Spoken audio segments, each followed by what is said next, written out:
సుమారు కొన్ని వందల మంది 3 దశాబ్దాల పాటు కష్టించి, శ్రమించి నిర్మించబడినటువంటి ఆలయము, కొంతమంది స్వార్థపరులైన దుష్టులు, దుర్మార్గులైన రాజులు దండయాత్రలు చేయడం వల్ల ఆలయం అనేది శిథిలమైపోయిందనమాట.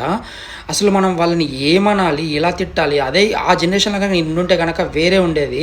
సో, మనం మనం లేము. ఇప్పుడు మనం జరిగిపోయిన దాని నుంచి మనం అనుకున్న టైం అనేది వెనకకి చేయలేము. సరే, మనం ఇది ఎలా జరిగిందో తెలుసుకునే ప్రయత్నం చేద్దాము. అయితే కాకతీయుల కాలంలోనే ఒక వెలిగినటువంటి రెడ్డి రాజులు కాలంలో ఆలయం నిర్మించారనమాట. రెడ్డి రాజులు అనేవాళ్ళు కాకతీయులకు సామంతులుగా ఉన్నారు.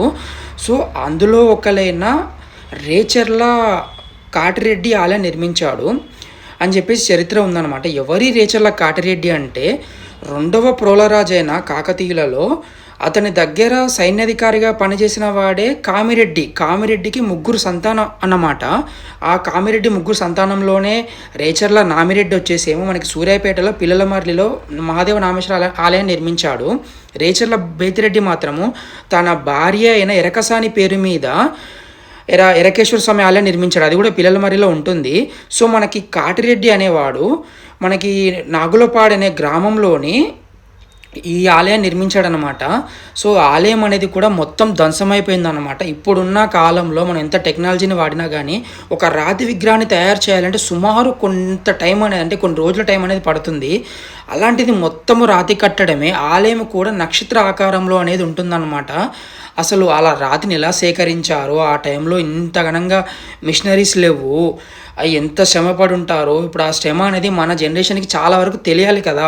ఇలా తెలుసుకోవాల్సిన బాధ్యత కూడా మనకి చాలా ఉంది. అది మన పాఠ్యపుస్తకాలు చూడడం మనకి చెప్పిన వాళ్ళు లేరు. ఇదే మరుగున పడిపోయింది అనమాట. అదే ఇంకా కొన్ని రోజులు టైం అయిందనుకోండి, ఈ ఆలయం కూడా ఎవడో ఒకటి వచ్చి ధ్వంసం చేస్తాడు. సో, అప్పుడు మన మైండ్ సెట్ ఏంటంటే ప్రాపర్గా అప్పుడు మనం రియాక్ట్ అవుతాము వచ్చి, అప్పుడు మనం అది ఇదని చెప్పుకుంటాం. కానీ అలా మనం మొత్తం ధ్వంసం కాకుండా ఈ ఆలయాన్ని కాపాడుకోవాల్సిన బాధ్యత మనపైన ఎంతో కొంత ఉంటుంది కదా. అలా ఉండాలనేదే నా ఉద్దేశం అన్నమాట. ఒకవేళ ఆలయం అనేది ధ్వంసం జరగకుండా ఉంటే ప్రపంచ స్థాయి గుర్తింపు వచ్చేదన్నమాట. సరే, మనం ఏం చేస్తాం, మన పూర్వీకులు కూడా ఎంతో కష్టపడి ఉంటారు, వాళ్ళ వల్ల కాలేదు. సరే, మనం దీన్ని ఇప్పటికైనా మనం కాపాడుకోవాల్సిన బాధ్యత ఉంది కదా. ఇది అలానే వదిలేస్తే వేరే వాడికి కూడా వాడు అక్కడ ఏదో తవ్వడమో చేయడమో చేస్తుంటాడని చెప్పేసి నేను అనుకుంటున్నాను. దీన్ని కాపాడుకోవాల్సిన బాధ్యత మనపైన ఎంత ఉందో ప్రభుత్వం పైన కూడా అంతే ఉందని చెప్పేసి నేను నమ్ముతున్నాను.